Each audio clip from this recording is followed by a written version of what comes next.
Olá! Qual é a marca deste século ou deste tempo em que estamos vivendo? Uma pergunta que precisa de resposta. Poderíamos responder essa pergunta de muitas maneiras. Por exemplo, a marca da tecnologia, da evolução na comunicação. Poderíamos responder sobre os novos métodos de ensino, aprendizagem. Podemos pensar em muitas respostas. Mas eu quero falar de uma marca deste tempo. Uma marca extremamente relevante e mesmo que tentemos ignorá-la, ela é impossível de ser ignorada porque nós sofremos com esta marca da nossa geração, uma marca terrível. Eu me refiro ao desamparo, ao abandono. A relação nossa com as pessoas nos dias atuais é uma relação extremamente fragilizada. Relacionamentos seguros por muito pouco, como que por um pequeno fio de linha, que por qualquer coisa arrebenta.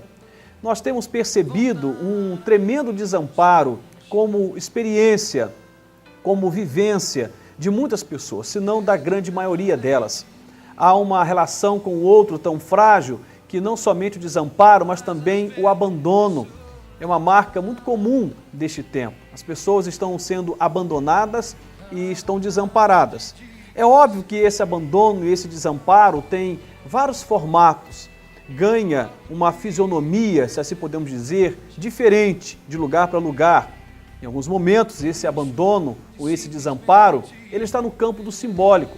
Pessoas que, por exemplo, são casadas, têm família, mas a relação familiar é extremamente indiferente, vazia, sem sentido.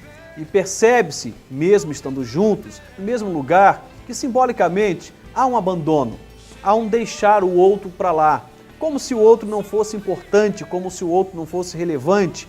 Há uma grande reclamação de filhos em relação aos seus pais que se percebem abandonados literalmente pelos seus pais. São pais que às vezes pagam a conta, sustentam o filho no colégio, dão até uma mesada, um recurso para o passeio, mas a relação do afeto completamente comprometida. Um abandono no desrespeito ao abraço, ao carinho, ao sorriso, ao estar junto, a um passeio em família, a uma série de questões nesse campo simbólico para afirmarmos um certo abandono como marca desse nosso tempo, um certo desamparo como marca desse nosso tempo.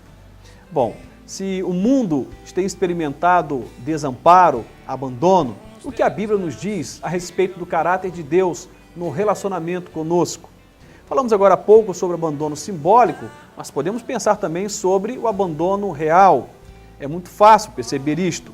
É fácil você ver mães solteiras, muitas delas, quando tiveram seus filhos, não estavam sozinhas, mas tamanha irresponsabilidade do pai deixa essa mãe com esse filho e esse filho que seja criado do jeito em que essa mãe der conta, porque ele vai ser literalmente abandonado, desamparado pelo pai, que nem sempre dá pensão alimentícia, por exemplo, seria o mínimo do mínimo.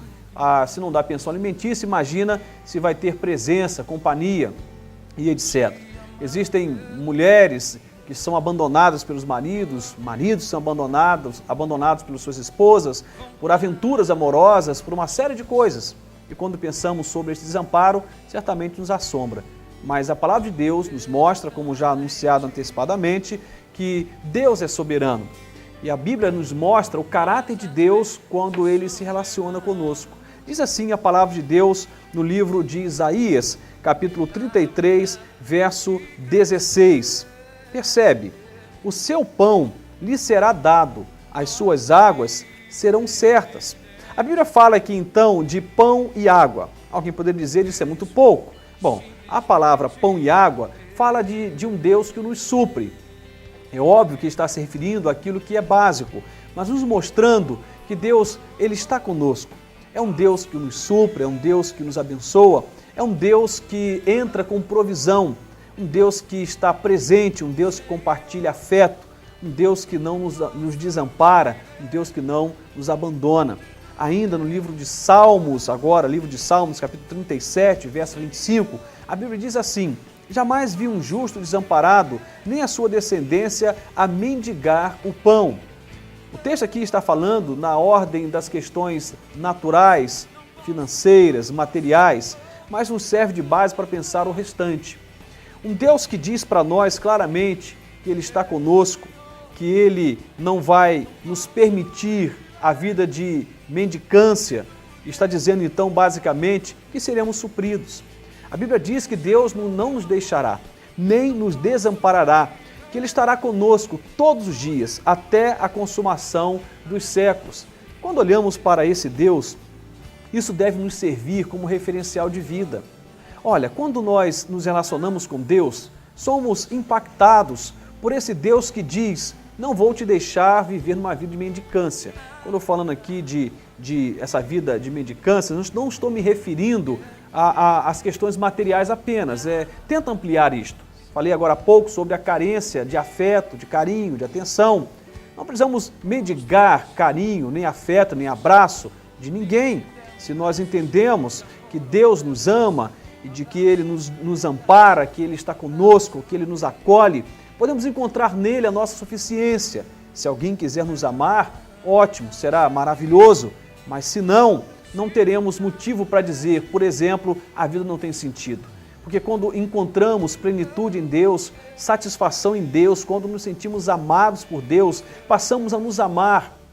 E aí, obviamente, o que vem depois é só consequência, mas o melhor nós já temos. Um Deus que não nos desampara, um Deus que está conosco todo o tempo. A Bíblia diz que o justo, ele vive pela fé.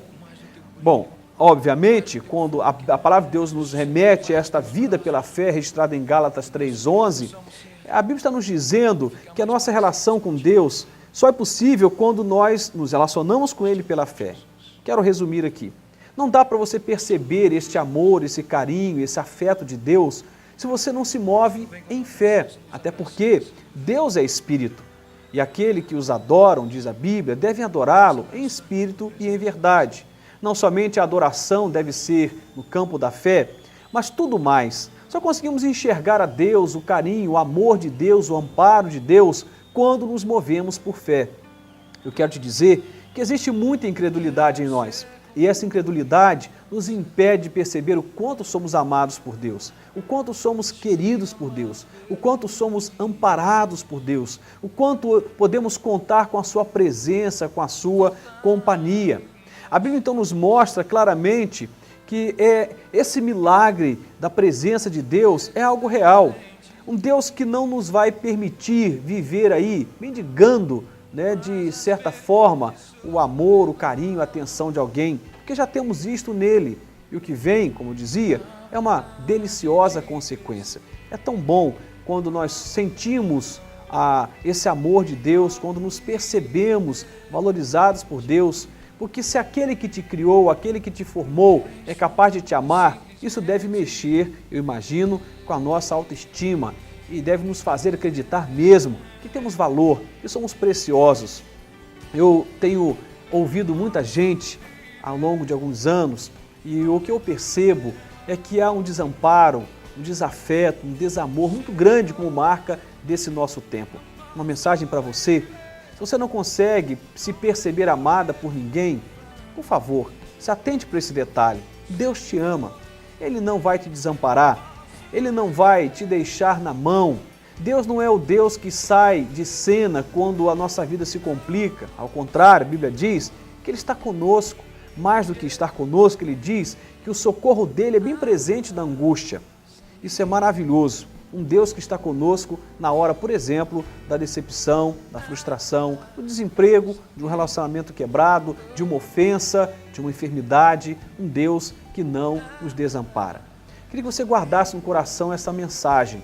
Quando você acreditar, isso de forma ilusória, é claro, que você não é querido, que você não é amado, que ninguém se importa e etc., entenda, há um Deus que te percebe, há um Deus que te observa, há um Deus que te ama, há um Deus que te ampara, há um Deus que te afaga, que te protege, que está com você todos os dias. Deus te abençoe, sinta-se amparado, sinta-se acolhido por Deus e certamente, usando isso como valor, como referência, faça o mesmo com os demais. Seja alguém que esteja pronto a amar, a amparar, a caminhar junto. Interessante, nós gostamos de coisa boa, mas nem sempre nos esforçamos para ofertar aos outros aquilo que queremos. Você gosta de abraço? Gosta de carinho? faça o mesmo, abrace, afague. Você gosta de ser percebido, de ser alvo de atenção de alguém? Faça o mesmo, dê atenção, perceba as pessoas. E à medida em que nós nos percebemos amados por Deus, que nos tornamos capazes para amar os outros e também construir relacionamentos saudáveis. Deus te abençoe grandemente, que essa palavra possa ter encontrado um lugar no seu coração, em nome de Jesus. Amém.